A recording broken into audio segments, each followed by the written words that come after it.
Lagay ng ekonomiya, kalakalan, negosyo at iba pa. Atin ang alamin dito sa Ang Pilipinas Ngayon. Magandang araw, narito na po ang Balitang Business.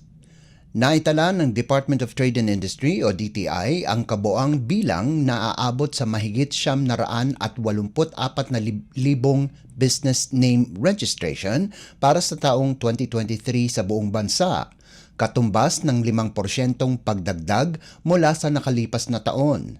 Ayon sa DTI, sa bilang na ito, 88% ay pawang mga bagong rehistradong negosyo, kung saan ang top business activity ay ang mga retail selling sa mga sari-sari stores na sinundan ng mga restaurants at mga mobile food services activity.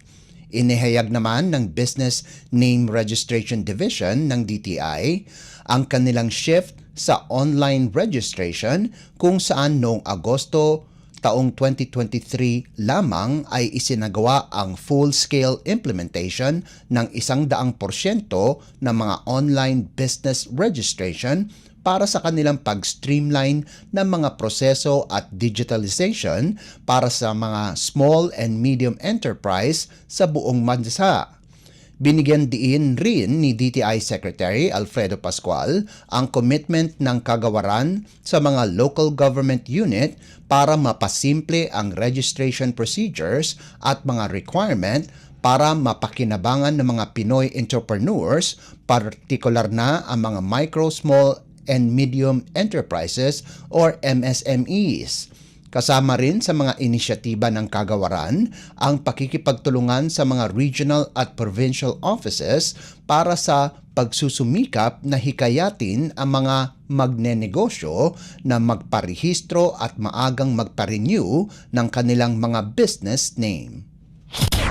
Lagay ng ekonomiya, kalakalan, negosyo at iba pa. Atin ang alamin dito sa Ang Pilipinas Ngayon. Pansamantala munang ipinatigil ng Department of Agriculture o DA ang pag-angkat ng sibuyas. Tatagal ang direktibang ito ni Agriculture Secretary Francisco Chu Laurel Jr. hanggang sa Mayo. Ayon kay Laurel, posibleng palawigin ito hanggang Hulyo depende kung magiging sapat ang domestic harvest at maaabot ang local demand. Dagdag pa ng kalihim, layunin nitong mapigilan ang sobrang baba ng presyo bunsod ng labis na supply. Gayunman, inihayag na opisyal na patuloy silang magbabantay dahil sa inaasahang epekto ng El Nino. Sa Marso at Abril naman, inaasahan ang full impact ng El Nino.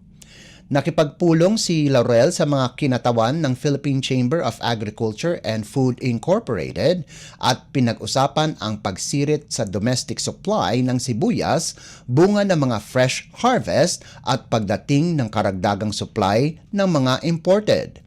Sa ngayon, dahil sa mataas na supply, nasa 50 piso hanggang 70 piso ang kada kilo ng sibuyas at malamang na bumaba pa ito sa susunod na buwan dahil sa panahon ng anihan. Sa Nueva Ecija na pinakamalaking pinanggagalingan sa Luzon, 20 piso na lang ang kada kilo ng sibuyas, kaya't walang gaanong kinikita ang mga magsasaka.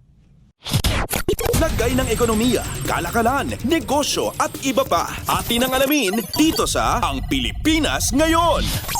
Nilinaw ng Department of Trade and Industry o DTI na hindi lahat ng price adjustment sa kape at asin ay nangangahulugang magtataas ng presyo ito. Inihayag ito ng DTI kasunod ng pag-aproba ng ahensya sa unang batch ng price adjustment para sa ilang klase ng kape at asin. Ayon sa DTI, may ilang nagbawas ng presyo o timbang, partikular na sa ilang klase ng kape. Samantala, nasa 8% naman ang taas presyo sa ilang uri ng asin. Sa ngayon ay patuloy ang ginagawang assessment ng DTI sa ilan pang request para sa price adjustment ng ilang manufacturers. Kaugnay nito ay nananawagan naman ang DTI sa publiko na i-report ang mga tindahang nagbebenta ng mas mataas kumpara sa suggested retail price ng produkto. lagay ng ekonomiya, kalakalan, negosyo at iba pa. Atin ang alamin dito sa Ang Pilipinas Ngayon.